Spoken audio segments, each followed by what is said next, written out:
Good evening. This is Mae Brussell in Carmel, California. It's tape number 489, April the 19th, 1981.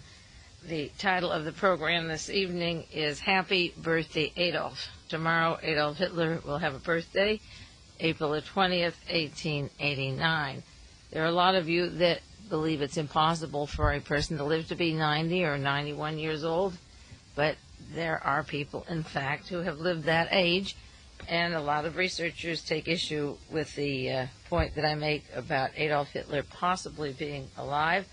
But I've read every book that is available on the death of Adolf Hitler and the sources that wrote the books. That's very important, who wrote the books and the descriptions of the possible escape. And I've mentioned on other programs, and I'll do more later, it's quite a victory for Adolf to look back after so many years of his Reich and realize how far along it's come. He's only had, 50 or 51 years out of that 1,000-year Reich, but he's doing very well, I should say, or 61 years. It's moving right along as planned, and he should be very satisfied with the progress. The man is a total genius, misunderstood, and I don't think there's been enough written about the mind of Hitler. There have been books on the mind of Adolf Hitler, but it's like writing about the mind of Sirhan or Lee Harvey Oswald or John Hinckley Jr. There's no relationship between the training and the background of these people and their willingness to be used and be placed for strategic purposes that have a historical goal in mind. There is no book yet written on these people as real people who fire the imagination of what the world is really like. That's why Hitler is so brilliant, because he knew what people really wanted. We cite the Constitution and the liberties, but people don't really want that liberty. And I'll do a show, maybe broadcast in a few weeks to come, some information on why I have reason to believe he's alive. One story, a person in particular, but there's 3 different people who don't know each other who've told me about incidences that make me believe and make me research the past. This is the end of Easter evening, the Passover season. The religious groups celebrate peace and birth, the symbol of the egg, but they don't mean it. They are hypocrites. Hitler gives them what they mean, and the pastor gives them the rationalization, or the rabbi, for what they publicly want to throw out as their image. They're simply putting colors of paint or layers of disguise over the real people, and Hitler went deep into the real people. There's some famous Jews such as Freud and Jesus, Einstein.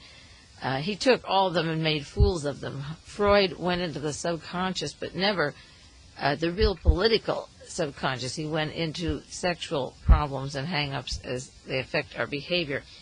But Hitler's the genius that took the minister of propaganda and the big lie and went beyond what Freud was thinking about and tapped the real well, or the core of people with hostilities and angers and frustrations from very early periods, and how they used them for profits and power. And he used the mind better than Freud could ever set an example for us to do.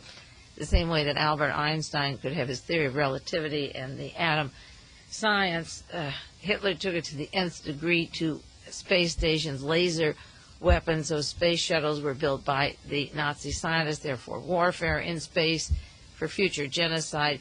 He took the atom and saw that the atom controls the world. The theory of relativity only is vague to a lot of people, but Adolf Hitler knew how to use it, and he did it so well that his scientists were brought to the United States. And the same way the church and Hitler used Jesus. The church doesn't use religion the way it's supposed to be used, or we wouldn't be on the brink of the Third War and genocide and torture and killings all over the world with massive lies of public figures and politicians. The church has no purpose except to disguise the real you underneath, and Hitler knew how to use the church to round up any thinking people or free-thinking people opposed to real fascism, blood and guts fascism. So he took the minds of Freud and Jesus and Einstein and other people and took everything out of them that he saw useful to his needs. And the people have followed his needs, not what the other men had to offer at all. Not peace or science and energy for everybody, or free from guilt and happiness by going back into our psyche and finding the thorns that pricked us when we were little. We haven't used these men or philosophers or great people that have come along for anything. We've turned our back on them and followed those marching footsteps and armbands like a bunch of sheep or ants that we are. And I think there is a lot more to be written about the common bond that Hitler has with the world of reality, as I say, not what we think it is, but the way it really is and the way it functions on a day-to-day basis. I received another telephone call from Marina Oswald this week. This time she wanted me to talk to a gentleman named John. I didn't ask for the last name. I started to, but figure what's the difference? If his intent isn't good, he could make up a name. If it's good, he wouldn't want to tell me on the phone. And we had a conversation about some more things in Dallas, about her friend Anna Meller, who she thought was a Nazi. I talked about Alexander Zeiger, who ran the radio factory in Minsk, the man that Lee Harvey Oswald worked for, who introduced Marina to Lee. And I asked her if she knew that the CIA had taken the Zeiger girls down to Argentina while the Warren Commission was doing their work. There are a lot of things that she was in the middle of that I'm sure she never had access to, and the researchers that she's known, such as Bernard Fensterwald and Mary Farrell, and that Texas gang that she speaks with, and other researchers around the country, are at a 0.2 on a scale of 10 of getting information out. So even if they were good intentioned, and most of them aren't, many of them are just cover-up artists, she's completely in the dark about some of the machinery of American politics. So we talked at length, and maybe she'll call again. Maybe she wants to know just how much I know. I am not impressed by the fact that she calls. Without Marina Oswald and Ruth Paine, there would be no Lee Harvey Oswald killed John Kennedy story. The Warren Commission found it so necessary to have her seal in the personality of the assassin rather than to check the autopsy reports and the bullet trajectory or the pristine bullet or the clothing of the people John Kennedy and John Connally shot in the car, or the lack of fingerprints on the weapon or other Mausers in the building in the book depository. Instead of going for the hard evidence of the criminal case, they relied on Marina Oswald and Ruth and Michael Paine, but particularly Marina Oswald. So if she complains now that history fingers Lee Harvey Oswald, she was afraid of deportation, and she was brought in by the Defense Department and Navy intelligence. So even if her brainwashing is wearing off, it would be difficult for her to catch up with the past 17 years of information that has come out. But it's interesting that she has called me twice in the past week and a half. And tomorrow the Secret Service, or Tuesday, the Secret Service is coming down from San Francisco to check out that character, John, who I said was at the house. They asked me what difference does it make if he's in Carmel or not. It matters a lot, and this John had a white car, the same physical description, the same face, parked in front of my house, wanted to live there or wanted to do electrical work for me, was looking for a woman who speaks German. I thought there was a big gap in the chronology of John Hinckley from October the 9th to January 21st of 1981, from 1981, and then from January 21st up till March. There's all of those time gaps that are not filled in, and you can see why. The FBI and Secret Service don't want to fill in the time places that they were at, and the safe houses where they stay are never exposed. And the reason being is that you would know the paths of people, the traveling of Lee Harvey Oswald or Sirhan Sirhan or James Earl Ray or Arthur Bremer or John Hinckley or Mark David Chapman. If you really found out who paid the money for their trips and the hotels and the phone calls and the people they meet and the safe houses in New York, I understand that Mark David Chapman the week before, or the evening, as late as near the evening when he shot John Lennon, he was escorted by a taxi cab to various houses in New York City, apartment houses, and the driver was a student, a graduate student of law at NYU. We don't go to those houses, the investigators, and find out who they saw or why they were there, if they were picking up their money or being programmed or hypnotized, because then you would break the chain of command of these assassins, and there's a lot of dwellings and safe houses and a lot more assassins being nurtured and grown right now. So it's easier for the Justice Department, the FBI, to say we have found no evidence of a conspiracy, or there's not a scintilla of truth to the conspiracy, because the truth is that there isn't any that they look for. They don't look for it, so therefore they don't find it. There's one problem that's on my mind that I think we should watch, because I have hinted or suggested that we'll look for Ronald Reagan to get sick and have a slow recovery. Last week I kept the articles of Reagan's affairs and asked the question, where is the President of the United States and when will he make future appearances? It was a big day for the United States aerospace industry when the shuttle landed, and there was a picture in the newspaper of Vice President Bush speaking with the astronauts on the telephone. That was April the 14th. Why wasn't Ronald Reagan on the telephone? He loves to do that kind of thing. If he is available, why shouldn't he be able to say congratulations as the President of the United States? There's another picture of Haig awarding honors, medals to the former hostages. Why wasn't Reagan well enough? Why couldn't they come into the White House?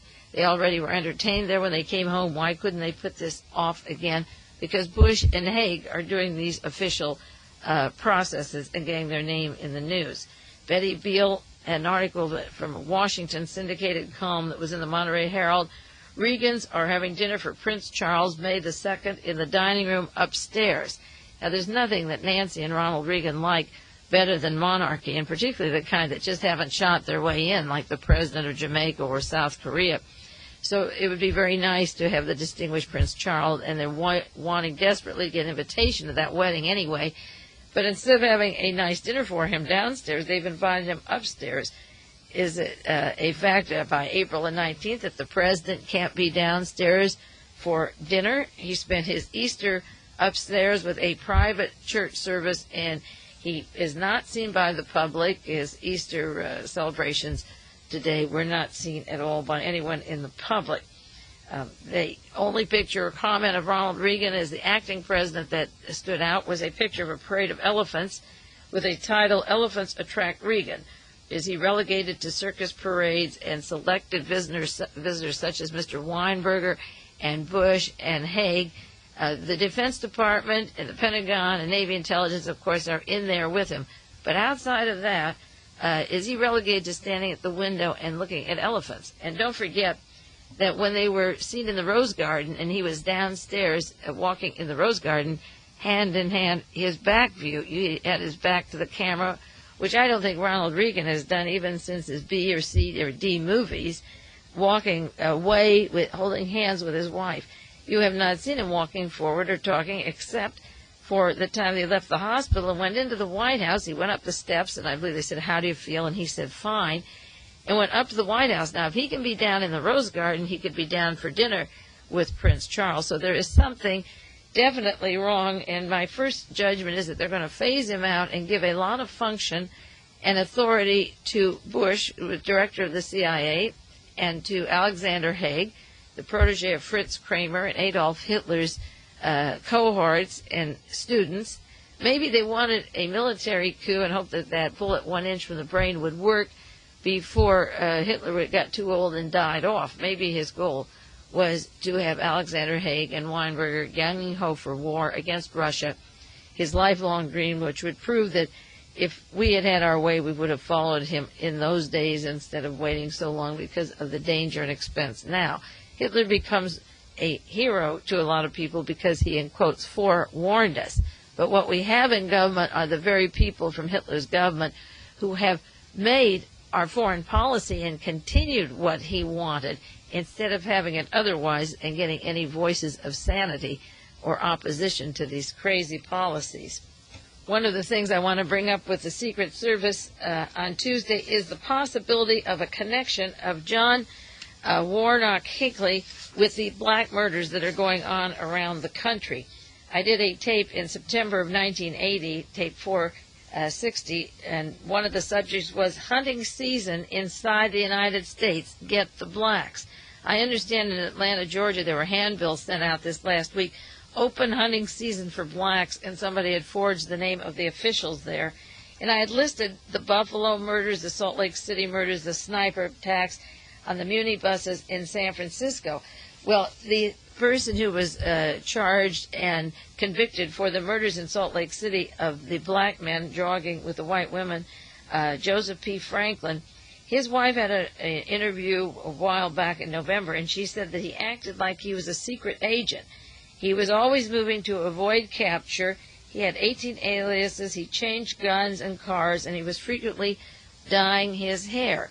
Now, when John Hinckley was at the airport in Tennessee and was apprehended with 50 rounds of hollow ammunition and handcuffs, which handcuffs was one of the things that made me see a picture of being able to capture people from Atlanta, Georgia, and take them elsewhere. And he had 3 guns. He told the judge he was in law enforcement, and therefore he wasn't fingerprinted by the FBI and was released.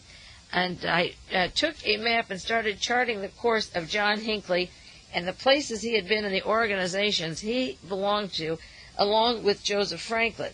Franklin had been in these cities where there were murders that he's possibly linked to. Known cities he visited: Oklahoma City, Columbus, Ohio, Montgomery, Alabama, Florence, Kentucky, Lockland, Florida, Charleston, West Virginia, Fort Wayne, Indiana, Salt Lake City, Utah, Buffalo, New York, and Maryland.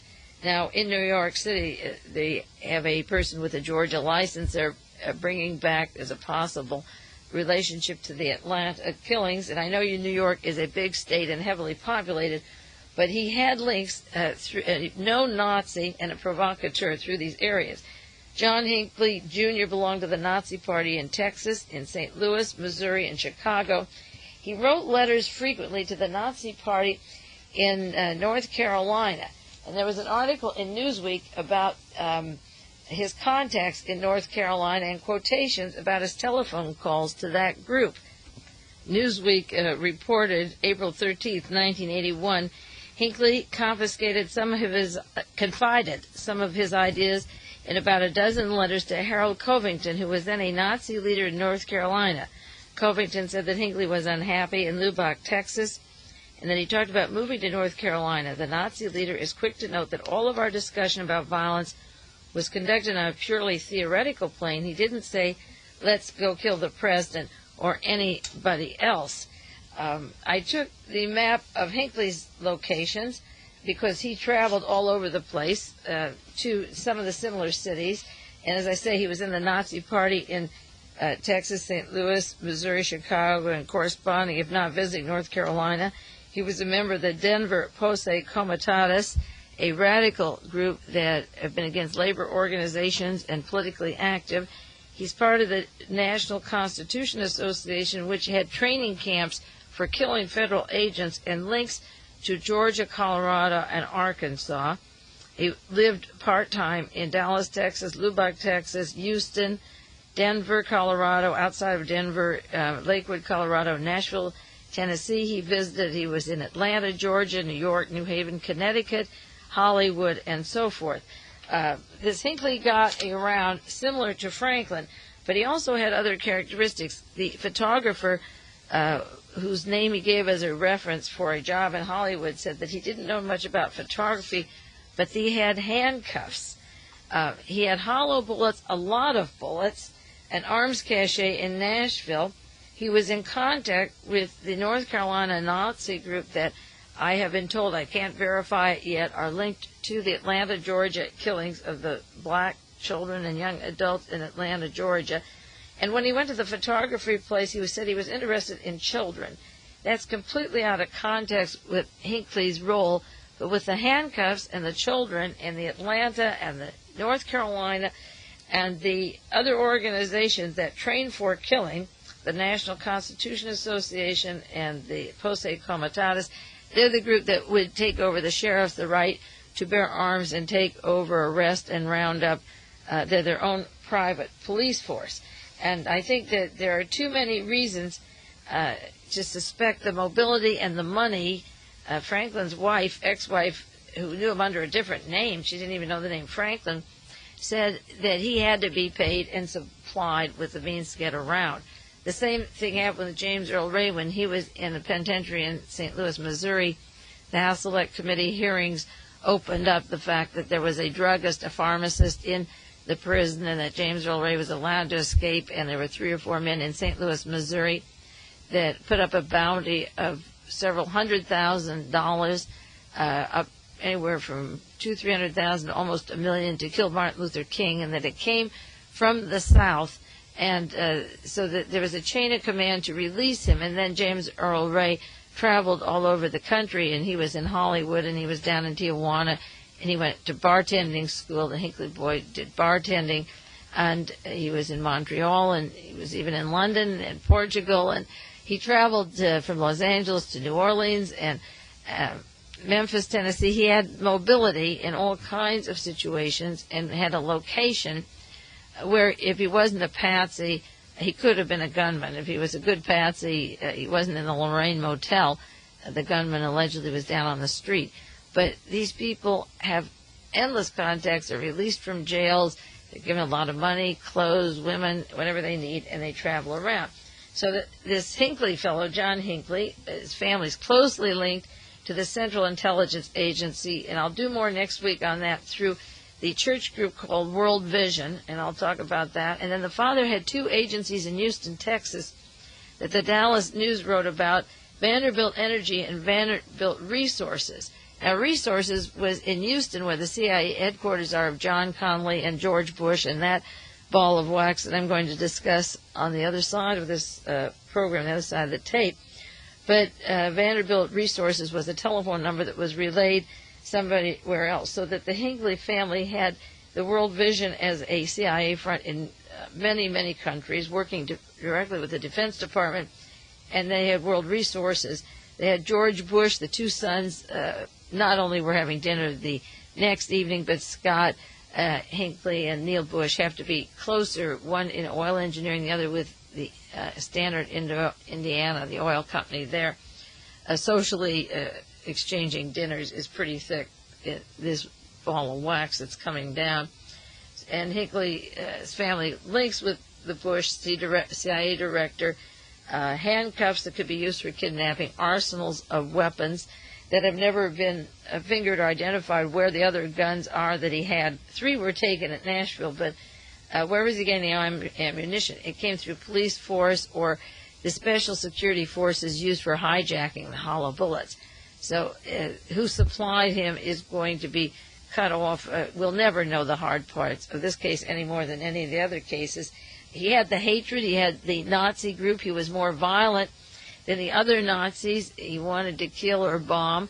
And it's quite possible that his links in California to the Nazi Party, flew out to California before he went east and was in California for long periods of time. That's where Thane Caesar is. He's down at Riverside, California, a man who killed Robert Kennedy, the security guard who shot Robert Kennedy from the back of the head.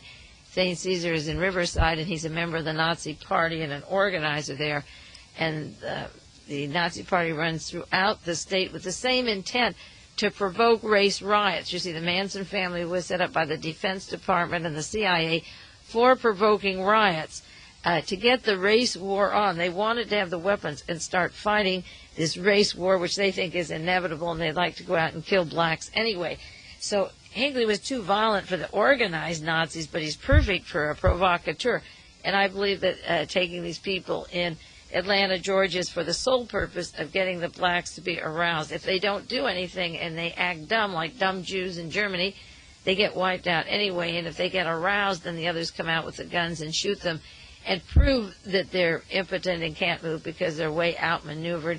And if they have a temper tantrum and burn a building down, they say, we don't condone violence, and this isn't an eye for an eye society. So they're going to be losers, whether Atlanta, Georgia is 24 today or 2 million tomorrow. These people are poking holes into a society to make it bleed and hurt and enjoying every single minute of it. So Hinckley has this capability, close contact with the CIA and his family with the CIA at the time. George Bush was director, and he must still, you never stop being the director of the CIA, even if you're vice president. He has the intent for the provocateur kind of violences. He had handcuffs. He had arsenal of weapons. He was protected by the FBI that wouldn't fingerprint him. The judge that said he walked off, didn't go for his arraignment or hearing for having weapons at an airport, identical to the Manson family, where people were complaining about them having drugs and narcotics and girls under 18 years old. And the sheriffs were told at Topanga Canyon, don't touch the Manson family, leave them alone. They were some kind of kindred soul. A friend of mine, Preston Guillory, was in on the arrest of the Manson family, and I've mentioned this with you at other times.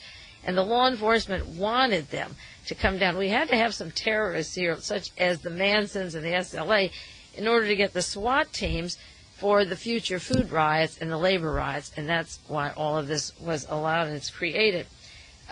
This Hinckley boy was in New York. He was in New Haven, just covering the motive of Jodie Foster. And I read this week that this McClendon, who has the controlling stock of Columbia Studios that made the movie Taxi Driver, the man with the most stock there, is a Texas oil millionaire, a far, far right-wing oil millionaire from Texas. This man's name is Gordon McClendon, and he's into diamonds, from diamonds to metal now. He's a multimillionaire, Texas multimillionaire, owns radio stations and has been on the radio for years. He's the major stockholder of Columbia Pictures, a right-wing politician. There was an article about him just this last week in the San Francisco Examiner. This is the person who has a big influence over Columbia Studios, and they made the movie Taxi Driver. We have to have our fall guy or our motive.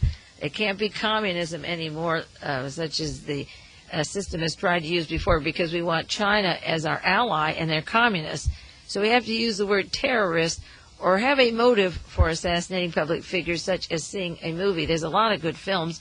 I'm surprised they just didn't go into the movie Nashville. That's a natural, about a fellow that stalks the country music and a politician gets up there and then he opens up his guitar case and guns him down like the other banana republics that the CIA put into power. I'm sure that when they use up Taxi Driver a few times, then they'll go down and use the movie Nashville. But maybe they didn't want to call attention to it right now because John Hinckley got off on the arrest charges down there in Nashville, and so they didn't want to call attention to that city at the present time. Hinckley, as I say, was asking the photographer in Hollywood about interest in children. But with an interest in children, a hatred of people, mobility around the country, links to the Nazi Party. A lot of people get confused because the first picture published of him in St. Louis in the Nazi Party wasn't his picture, so there was a lot of headlines, it's not him in the picture. Nobody denied he was in the Nazi Party, he just wasn't photographed in St. Louis. But the Nazi Hitler Youth all look alike. That's what Hitler wanted, that they all have the same head structure. He used to measure against a wall the perfect youth. He'd measure the width of their fingers, the length of their feet, whether they were narrow or wide, their facial characteristics and their bodies, and put them up against a wall to get the perfect body. And what he got was a lot of people that looked alike. He got what he wanted. So whether it was John Hinckley in St. Louis or not isn't the question. As I say, it could have been a clone of many kinds of people that look exactly like him. And that wouldn't be a coincidence, it would be an intent, because that's the kind of features they're looking for.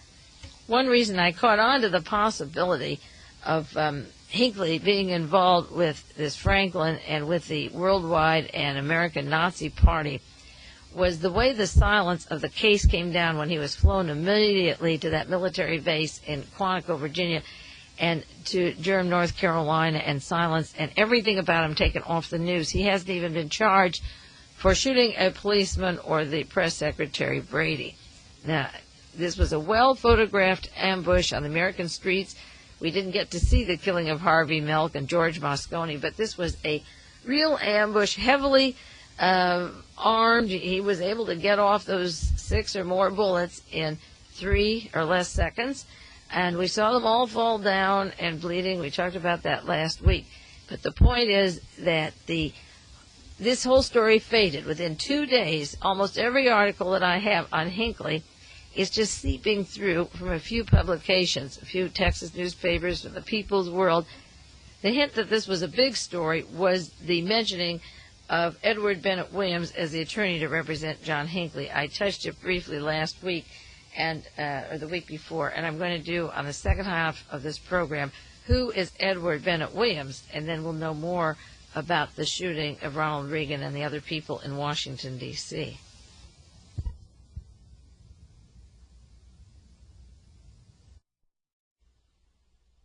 One of the reasons I mentioned this kind of money being used for news media, we know it's used for weapons and for torture and for murdering masses of the population, is that the media really has to be controlled in order to keep people from getting these stories or making these connections. You're allowed to see a single article if you're lucky, but nobody in the United States hardly is even getting anything on the Nugan Bank, maybe 2 articles, the rest came from Europe.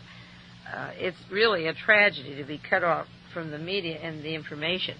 There's a conference in New York City for people of alternative media, such as myself. I got some literature before if I wanted to apply for some kind of a grant or a suggestion of what my tapes are like. They're having a conference on small radio stations and small people like myself having programs of interest that maybe could be on a broader scope.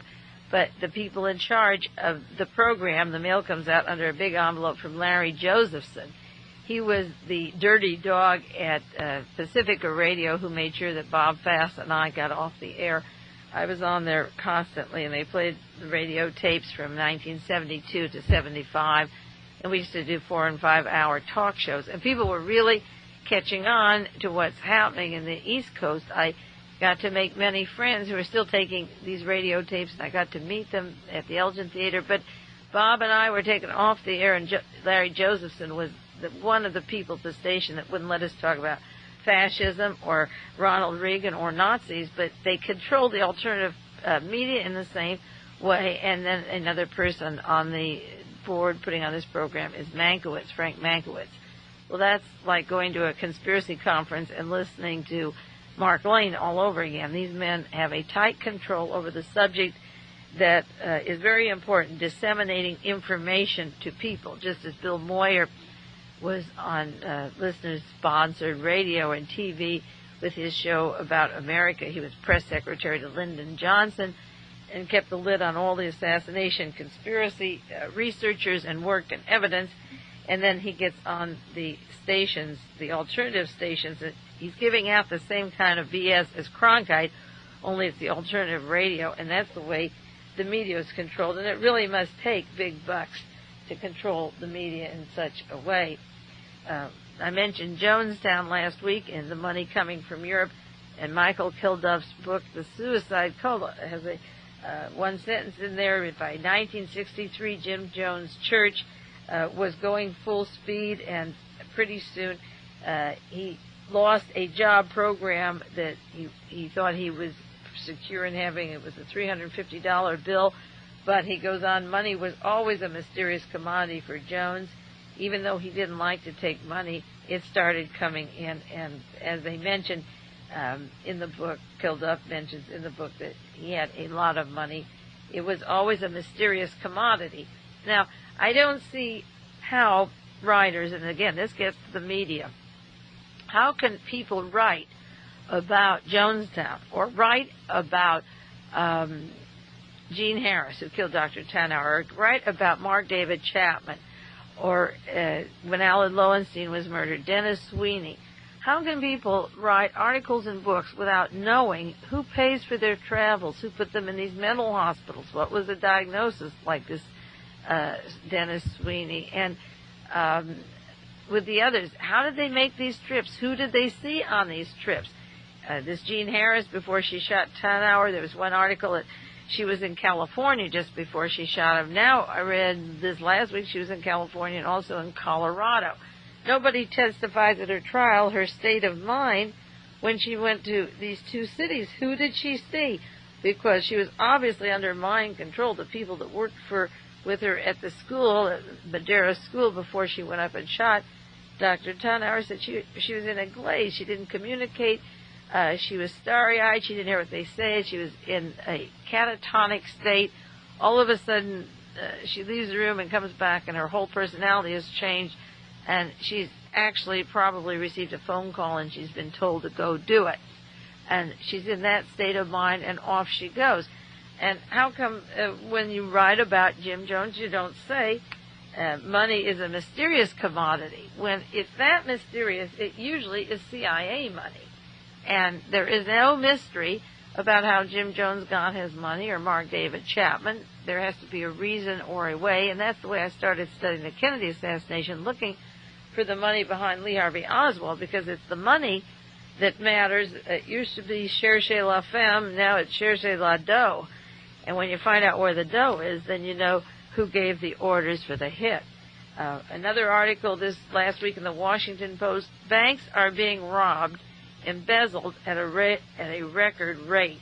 Now, one of the reasons they have to go into these robberies is because so many of them are linked to the intelligence community and to the far-right group, and money being taken out with the collusion of people at the bank and being put into weapons to control repressive regimes and bring narcotics back into the states. And this cycle has to end at some point.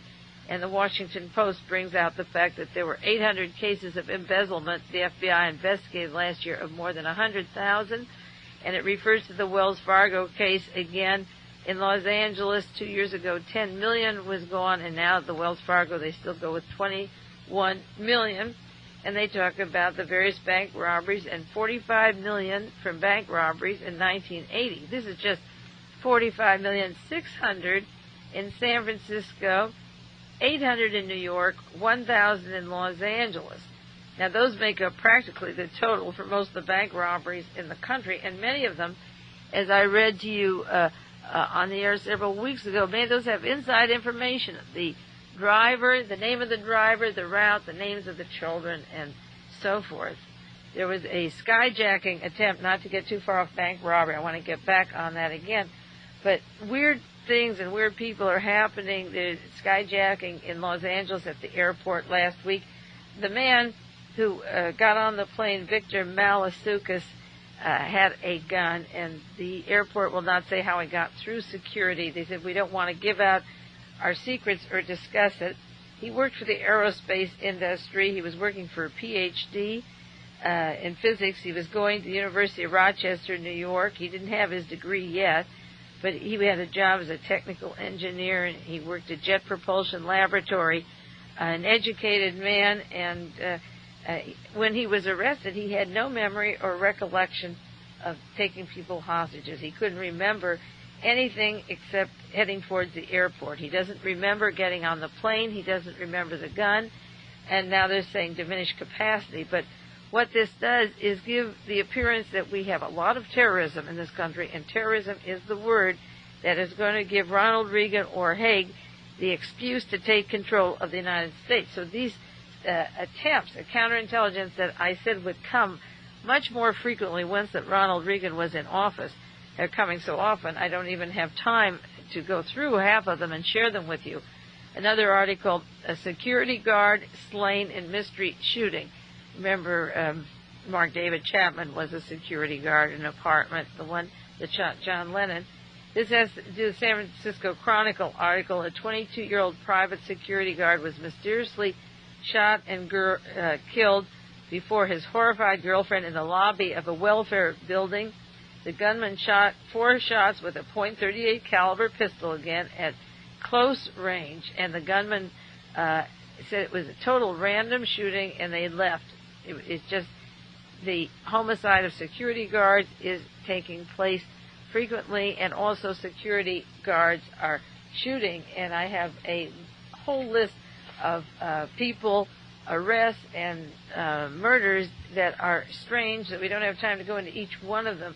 One L.A. police sergeant charged with vice and aiding and drug dealing, and there's a picture of him, Sergeant Eugene Ingram, and he ran a house of prostitution for Japanese people and Japanese clients. And again, this was in the Hollywood area. He had places in Hollywood and downtown, and the Wells Fargo case involved one bank in Hollywood, and also the Japanese mafia, the implication of using Japanese contacts for much of the operation and the money washing.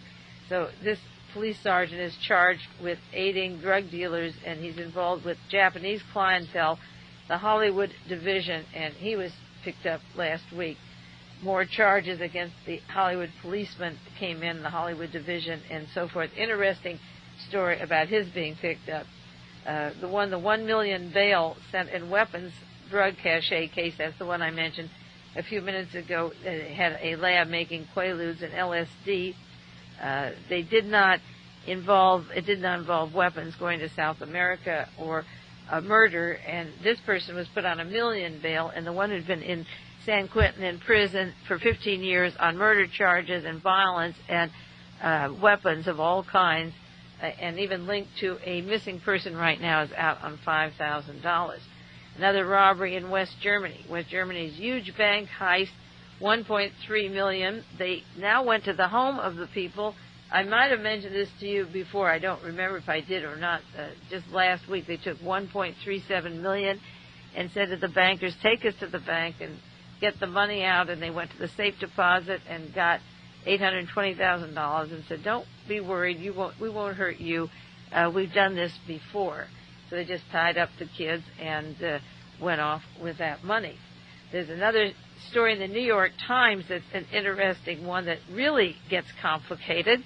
Another lot of money, a lot of countries, a lot of contacts. This man is now locked up behind bars. At least he is. He hasn't gotten out yet. Eduardo Rabi, his name is R-A-B-I. You might have seen the article. He uses the name Jack Bender, and allegedly for 28 years he's compiled a dossier on himself. He's living in a New York penthouse. He traveled between South America with Rolls Royces, had a home in Monte Carlo and Paraguay and Uruguay, wanted for $60 million worth of swindles. His name and background are a mystery. According to the New York Times, he's been arrested 6 times, convicted twice, never in prison. He made millions of dollars, and he got arrested in Manhattan this last November because of swindling a Mexican woman and also a very bright girl from MIT out of what he said was going to be an investment of her money. So he was picked up, and he said he was a Uruguayan importer, and he uses different names and different passports. He has passports from Lebanon and Canada and Uruguay, and he travels between California, Canada, Switzerland, France, Monaco, Italy, and he's in Panama and say Uruguay and Paraguay. His family name, he said, was Rabia, and he was born in Baghdad and Iraq, and then they checked that out, and there were other birthplaces that he gave himself. He said he emigrated to Israel after their independence in 1948. He got his first conviction in 1952 by Interpol, and in Italy in 1957, and was using Lebanese passports. Was arrested in Toronto, where $1.4 million was missing. Now again, bag man carrying money down to Uruguay, and then he mixes up with Mengele and that genocidal group down in Uruguay. 1.4 million missing when he was arrested in Toronto. He went to prison and pretended that he was paralyzed or had a stroke, and then got up and walked out, again in the hands of the police, and walked out. He was in Los Angeles in November 1968, right after Robert Kennedy was assassinated. He used the name Walter R.B., but he had a British passport, and then he left there in a hurry, arrived in August, and then left in a hurry, and his location was an empty place with a desk and a telephone, and then went to Germany, went to Frankfurt, Germany, Paris, London, Monaco, under the name of Jack Bender, and then went to Uruguay and Montevideo and in the early 70s, and formed the Pan American Financiera real estate conglomerate with Panama, Paraguay, Uruguay. And again, Panama and Torrijos and the narcotics traffic and the Jones banks and the Nugan banks and Nugan Australia and the Wells Fargo Australia. There's overlaps of cities. It doesn't prove anything conclusively, but the intent of all these people of working with the same kinds of people and their paths going back and forth and millions of dollars being transferred, we should be able sometime to make a pretty good collection of evidence to demand that various charts or maps be presented to members of Congress for some kind of an explanation. He was in the importing and exporting business and had long stories. He had a major Swiss insurance company in which he invested $50 million, and then he claims he lost it. Well, is it like the Nugan hand that he really lost that money, and where did it go? Or is it like the Nugan hand that it was intelligence money that was brought in, and he was just the bag man with every kind of a passport and every way to get out of arrest, and he could continue traveling all over the world? He had $1.5 million from Balfour Williamson, which was a Swiss finance company. Then he went down to Paraguay in 1978, and he was arrested by the Paraguayan police and had a nervous collapse and an out-of-court settlement. Then went to New York and said that he paid Paraguay $2.5 million in cash in order to get out of there, and that he left $13 million to get out of Paraguay. Now, he may say they were chasing me out of there, so I had to leave it there. Was he a bag man who was delivering this money, like from the Bahamas down to Paraguay, and from the Swiss banks to Paraguay, or the Nugan hand to Paraguay? Was he working in with Nassau, Bahama, and this Castle Bank, where they had money flowing out? They had millions, up into the billions, into these banks in the Cayman Islands, in Panama, by the CIA, that then flows out. Well, why wouldn't it flow into this man's hands? He's never been arrested. He goes country to country. The only reason he's been picked up now is that he messed around with a young gal and tried to sell her something that was fraudulent and on a minor thing, and she pressed charges, and he's probably done it 100 times and nobody pressed charges. But he says he lost $50 million in one Swiss insurance company, and then he had to leave $13 million when he left Paraguay, and he was in New York in 1980 with this fancy apartment with a Miss Del Mazo, MIT student, a graduate student from Mexico. He sold her $100,000 of worthless shares in a meat company in Denver, Colorado, and of course, as I say, Jean Harris overlaps her trip to Los Angeles and to Denver. We can't prove anything. I keep repeating, but these people have traveled to China, to the Middle East, to London, to Germany, and the important thing about it isn't just that they hit those cities, it's that you have to read 300 papers a week to just find that they were in fact there. In other words, what would make very interesting stories isn't being told. I simplify it for you because 1 hour a week I tell you where these people were, but I have to sit sometimes 12 hours a day, 3 or 4 days, going through literally hundreds of newspapers each week to pick up these little pieces. This story was in the New York Times, but then the story about Jean Harris, maybe the Denver thing, was all the things that were trial was in one Washington Post or one New York News, just one piece here and one piece there, and you find that they were crisscrossing the same kind of routes. So he had sold her something in Denver, Colorado, and she arrested him, and he's supposed to be in jail now. The last article that came out, the Associated Press this week, is Swindler Behind Bars, and has to do with the matter of the selling her as part of a chicken ranch or a fraudulent investment that didn't hold. But I'm sure with his contacts that he will be out very soon.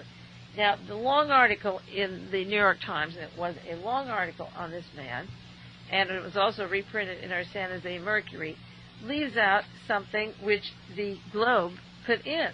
And they're interested in Megalese. The Globe is like the Star and the National Enquirer. And what the great New York Times leaves out was that this man was down in Uruguay. He left Monaco and Switzerland and went to Paraguay. And then he made associations down in Paraguay with General Andre Rodriguez, the number 2 man of the Paraguayan dictatorship. And he says he's the one who saved him from prison, I guess, for getting all those millions of dollars. But when his immunity ended, when Robbie began to suspect that a top banker in the country was actually the notorious Nazi angel of death, Dr. Mengele. He asked General Rodriguez if Mengele had an interest in my bank, where I was depositing $600,000, Rob asks. And he said yes. And then Rob says, I stopped using the bank, but later the general wanted me to sign over $14 million in land to make up for his losses, and they told me I wouldn't get out unless I did it, so I paid $14 million ransom to escape to Uruguay. So that this Mr. Raab is in the contact with Mengele in South America, who is a direct partner who has access to $14 million of this international con man. And I think that the scandal of not bringing his relationship and his banking to the front has to do, again, with what they would call national security, the Castle Bank, the Grand Caymans, and that missing money. They don't want to come up with where it is because it would link the CIA, and you wouldn't want the CIA to know, tell you that they were funding Mengele for experiments on Indians and natives and possibly the people at Jonestown through, again, colonial dignitad contacts that he's very much a part of. This has been hushed by the media because it is a big story. The millions and millions and millions of money going to the far right, keeping the people down, suppressing them, starving off the natives into real genocide, and calling them banking failures. I don't think they're banking failures, and the story of this one man down there with Mengele tells a lot. It also tells you about the New York Times leaving something out that the Globe was willing to print. I'm in touch with the Globe, and I sent them my document on Mengele being an American citizen, and there's a good possibility that they're going to print that now. They've done 2 stories on Mengele. Finally, I'll do one big missing story. It was in the San Francisco Chronicle by Warren Hinkle, Hinkle's journal, a financial scandal that rattles the Pacific. Now, this is the story that I briefly mentioned to you before about a fellow from the Philippines named Dewey D. And this isn't on the Associated Press, United Press, and if you see it in other newspapers, send me the clipping. Dewey D is a rich young man out of Manila who lives in the Philippines. He's the mysterious Mr. D. He's sort of a one-man Chrysler Corporation who went over the wall with the government lunch money. He's a capitalist Robin Hood who takes from the rich and gives to the richer. He's one of the biggest crooks in the Philippines. He's a friend of the dictator, President and Mrs. Ferdinand Marcos. And when he disappeared, they believed that it was a clandestine flight with capital from the Philippines, and no one knows where it ended. Now, he left the Philippines. This article came out February the 3rd, just last month, 1981. He left there with this large amount of money, $70 million or more, out of the Philippines, to deposit probably for the Marcos in another country. And the point is that he has emptied the country out of money, and the Philippines owes the World Bank, so that the United States citizens will have to take out their tax money to make up for the difference going to the Philippines, because we have to still, in quotes, support them. They are a bulwark against communism in Asia. You've heard that one before. This story says that this rascal Dewey D is reputed to be so rich he has dollar signs on his socks, and he's linked, of course, again, to organized crime. He's like the Asian Rockefeller. He may even be the Asian Vesco. Warren Hinkle used to work with Ramparts magazine and does freelance writing. D was stripped of his epaulets as director and owner of the Security Bank of Manila. He cashed out the bank owing $2.5 million and skipped away with that and resigned, and then he left 2 Filipino partners with $18 million purchased in Redwood City National Bank in California, and he took that $18 million. He took $50 million of other bankers' money from the Philippines and went out of the Bank of Manila and took this money with him.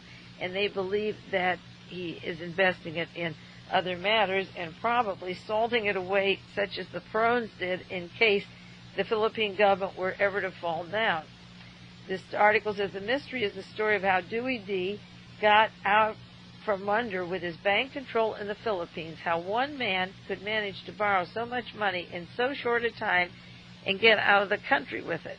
You know, at Wells Fargo, they were saying that Harold Smith got a hold of $21 million in a short time by just going to Australia.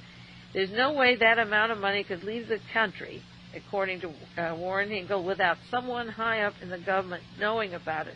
He has friends everywhere in investments all over the world, and he has taken large amount of money, and the article says that the flight of capital from the Philippines, it may suggest that the Marcos will fall, such as the Shah in Iran and Somoza and Nicaragua, and we have to have a new set of money. What if the generals and the Catholic Church and so forth come in? We have right now a set of oligarchs and the Marcos and the president, but what if that falls? So he's taken money from a bank in California that he had and other money from the Philippines. 50 to 70 to $100 million is gone, and as I say, the article says that eventually, when he takes that, ultimately the American government, which is propping up the Marco regime through the World Bank loans, is the major guarantor, and the people of the United States will have to make up the difference. One of the subscribers to my tapes, listens every week, sent me a second part of an article, part 2, The Money Makes the Mob Go Round, The Invisible Enterprise, from Forbes. This is October 13th, 1980, just before the end of the year. And it talks about the organized crime and the loot that they have and how they invest it into the United States. They give the example of the Westchester Theater in New York and the washing of money by the mob into businesses in the United States. It's a good article, and you can get it at the library. Forbes, October 13th, 1980, by James Cook, on organized crime coming into the money market. Now, if organized crime takes their money laundering and builds restaurants or dry cleaning places or puts it into business, it is visible in some other form. They can buy up franchises and control all of the mozzarella cheese and the pizza parlors and maybe the taco places or whatever, and they're putting it back into a business. But what I'm talking about in terms of the possible Wells Fargo money, that whether it was $200 or $300 million, or the Nugan Hand money, or the banks, the Cayman banks in the Bahamas, the Panama money, the Jonestown money, the Nugan Hand franchises were definitely CIA assassination, killing money. And when you pay $1 million to one person for killing off the President of the United States, memos in the Howard Hughes collection sent $1 million to Richard Nixon to keep his gain, give $1 million to Lyndon Johnson in Texas. That wasn't just because they weren't going to run again or because they were good boys or they were particularly loyal to the Howard Hughes empire. The Hughes empire was another CIA funnel of money, and it went to the assassination teams. Johnson was president because Kennedy was murdered, and Nixon was president because Robert Kennedy was murdered. And never forget that. This was killing money, and then there's a lot of people to pay off, and the people that keep quiet and the entourage around them, and then fanning out the levels that rub next to them, maybe innocent or dumb or suspicious. There is talk in Washington and coming out in various books about almost common knowledge of the conspiracies and how they came down, but nobody yet is willing to take a giant step and scream, we've had enough. But when the banks begin to get siphoned out of all this money, and it's missing money, and you've invested along with them, then your investment is shaky. And when the FBI has to begin investigating banks that are cracking up to the tune of so much money, and if it's just going to assassination teams, then something has to give, and eventually they're going to have to finger how Jonestown came down, who funded Mark David Chapman, or Gene Harris, or many, many other people, how they get to Europe and Asia, and their living quarters, their transportation, and so forth. And the problem of mixing all the intelligence, killing money with ordinary money of investors, is that the investors will get burned out until the government and the FBI call a halt, which isn't likely with Ronald Reagan in office, because the whole entourage around him are so closely tied to the assassination teams. In the meantime, this is Mae Brussell in Carmel, California. You take care, and I'll be back with you next week.